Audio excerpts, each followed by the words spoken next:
नमस्कार दोस्तों। आज हम लोग डिस्कस करेंगे पनिशमेंट यानी कि जो सजा होता है, किसी केस में सजा जो देते हैं कोर्ट से, उसके जो थ्योरीज हैं उनके ऊपर। पनिशमेंट क्यों ये होता है कि कोई एक क्राइम कर लिया, कोई चोरी कर लिया, उसको क्यों 3 साल या 4 साल तक का जेल होता है, या फिर मर्डर करने के बाद क्यों उसको 20 साल तक का जेल होता है, या फिर कोई अगर रेप करता है तो उसको फांसी की सजा भी हो सकती है। तो ये सब क्यों होता है, इनके पीछे क्या सिस्टम है, क्या थ्योरीज हैं, उनके बारे में आज हम लोग इस वीडियो में चर्चा करेंगे। इस वीडियो को आगे बढ़ाने से पहले मैं आप सभी से रिक्वेस्ट करना चाहूँगा कि इस वीडियो को अंत तक जरूर देखिए, ताकि आपका जो कॉन्सेप्ट है, ये जो पनिशमेंट के थ्योरीज का जो कॉन्सेप्ट है, ये आप सभी को समझ में आ जाए। ये जो पनिशमेंट है, ये पनिशमेंट के टोटल 4 थ्योरीज हैं, जिसे हम लोग deterrent theory, retributive theory, preventive theory और रिफॉर्मेटिव थ्योरी, ये 4 तरीके के थ्योरीज हैं पनिशमेंट को लेकर। तो ये थ्योरी क्या है, इसमें क्या क्या एडवांटेजेस हैं, क्या क्या डिसएडवांटेजेस हैं, इसके बारे में हम लोग अभी चर्चा करेंगे। सबसे पहला, deterrent theory of punishment. Punishment का डिटरेंट थ्योरी, इसमें क्या बोला जाता है, अगर कोई क्राइम अगर लेस सीरियस है, यानी कि छोटा मोटा अगर क्राइम है, किसी ने पकड़ लीजिए कुछ चोरी कर लिया, तो उसको फांसी का सजा नहीं दिया जा सकता। अगर किसी ने मर्डर किया है तो फिर उसका जो पनिशमेंट है वो सीरियस हो सकता है। तो जिसका जितना बड़ा क्राइम है उस हिसाब से उसको पनिशमेंट देना चाहिए। हम लोगों के देश में एक बहुत ही ज्यादा घिनौना एक केस हुआ था, निर्भया केस। उसके ऊपर ये डिटरेंट थ्योरी अप्लाई करते हुए उन लोगों को पनिशमेंट दिया गया था टिल डेथ, उन लोगों को फांसी का सजा दिया गया था। तो ये जो है, ये डिटरेंट थ्योरी है। ये एक एग्जाम्पल सेट करने के लिए सोसाइटी के ऊपर, ताकि इस तरीके का क्राइम फिर से ना हो, इसके लिए डिटरेंट थ्योरी का प्रयोग किया जाता है। लेकिन ये थ्योरी को प्रयोग करने के बाद भी, निर्भया का जो केस हुआ उसके बाद भी क्या रेप केसेस कम हुए या फिर बंद हुए? नहीं हुए। तो ये जो डिटरेंट थ्योरी है, इसका डिसएडवांटेज यही है कि ये डिटरेंट थ्योरी को अप्लाई करने के बाद भी जो सीरियस या फिर जो ग्रीवियस क्राइम्स है वो बंद नहीं हो रहे हैं। उसके बाद आता है रेट्रिब्यूटिव थ्योरी। भी ये रेट्रिब्यूटिव थ्योरी जो है, इसमें क्या बोला जाता है, टीट फॉर टेट, यानी कि रेवेंज टाइप का थ्योरी, बदला लेने वाला थ्योरी इसको बोला जा सकता है। अगर किसी ने किसी का आंख फोड़ दिया तो जिसने आंख फोड़ा है उसका भी आंख फोड़ना चाहिए, इस तरीके का कॉन्सेप्ट है रेट्रिब्यूटिव थ्योरी में। तो ये करने से क्या होता है, सोसाइटी में एक एग्जाम्पल सेट होता है।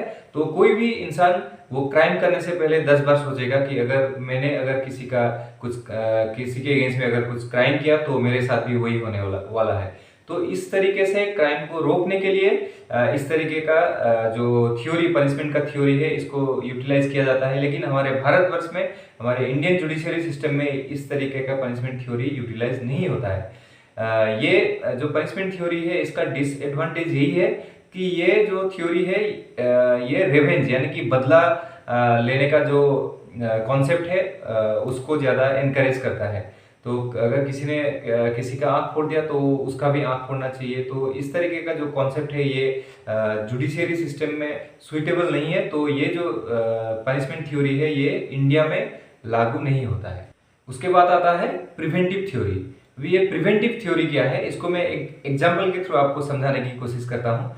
पकड़ लीजिए एक कोई स्टूडेंट एक क्लासरूम में बहुत ज़्यादा डिस्टरबेंस कर रहा है, ज़्यादा शोर मचा रहा है। तो टीचर्स क्या करते हैं, उस स्टूडेंट को क्लासरूम के बाहर खड़े कर देते हैं, ताकि वो क्लासरूम में फिर से डिस्टर्ब ना कर सके।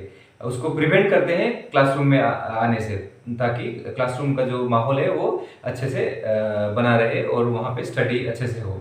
तो उसको प्रिवेंट करते हैं। कुछ इसी तरीके का है प्रिवेंटिव थ्योरी। इसमें क्या होता है, कोई अगर कुछ क्राइम करता है, पकड़ लीजिए किसी ने अगर चोरी कर लिया, तो उसके जो है हाथ काट दिए जाते हैं, ताकि वो नेक्स्ट टाइम फिर से चोरी ना कर सके। तो ये जो थ्योरी है, ये थ्योरी कुछ अरबियन कंट्रीज में पाए जाते हैं। इस तरीके के थ्योरीज को अप्लाई करके पनिशमेंट दिया जाता है। लेकिन भारत में इस तरीके का थ्योरी का एप्लीकेशन, हम लोग के जो जुडिशरी सिस्टम है, हम लोग का जो क्रिमिनल लॉज है, इसमें अप्लाई नहीं होता है। उसके बाद आता है रिफॉर्मेटिव थ्योरी। रिफॉर्मेटिव थ्योरी मतलब क्या है?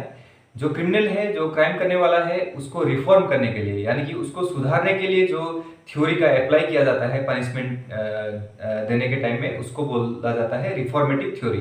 भारत देश में सबसे ज़्यादा यूज होने वाला जो थ्योरी है पनिशमेंट के लिए, वो है रिफॉर्मेटिव थ्योरी।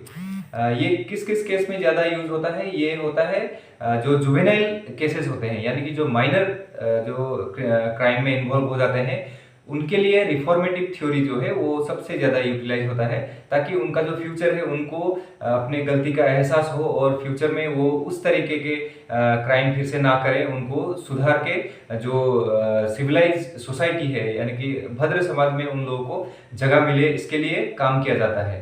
तो जुवेनाइल जो क्रिमिनल्स हैं, उनके लिए रिफॉर्मेटिव थ्योरी का यूज किया जाता है। और जो फर्स्ट टाइम जो क्राइम करते हैं, जो यूजुअल ऑफेंडर नहीं है, जो फर्स्ट टाइम क्राइम कर रहे हैं, उन लोगों के लिए भी रिफॉर्मेटिव थ्योरी का यूज करते हुए पनिशमेंट दिया जाता है, ताकि उनको अपने आप को सुधारने का मौका मिल सके। तो सबसे ज़्यादा यूज होने वाला जो पनिशमेंट का थ्योरी है भारत देश में, वो है रिफॉर्मेटिव थ्योरी। इसीलिए भारत में हम लोगों को लगता है कि जो क्राइम है उसके हिसाब से जो पनिशमेंट है वो कम पड़ गया, और इसीलिए हम लोग के देश में ज़्यादा क्रिमिनल जो हैं वो छूट जाते हैं, या फिर बड़ा क्राइम करने के बाद भी वो कुछ साल जेल में रह के फिर बाहर निकल जाते हैं। तो इस तरीके का ये भी एक डिसएडवांटेज है। लेकिन जो जो प्रिवेंटिव थ्योरी है या फिर जो डिटरेंट थ्योरी है, इनमें भी उतना अच्छा थ्योरी नहीं मान सकते, क्योंकि किसी एक इंसान ने अगर कुछ क्राइम कर दिया तो उसको जीवन भर के लिए अपाहिज कर देना, ये भी एक अच्छा पनिशमेंट का थ्योरी नहीं हो सकता है। तो रिफॉर्मेटिव थ्योरी जो है वो मानव संपद जो है, मनुष्य को ह्यूमन लाइफ को बेटर करने के लिए, उसको अच्छा करके फिर सोसाइटी में उसको यूटिलाइज करने के लिए रिफॉर्मेटिव थ्योरी का यूज़ किया जाता है भारत में। तो यही सबसे अच्छा पनिशमेंट का थ्योरी मुझे लगता है। तो आप लोगों को क्या लगता है इसके बारे में? आप लोग कमेंट में ज़रूर बोलिएगा।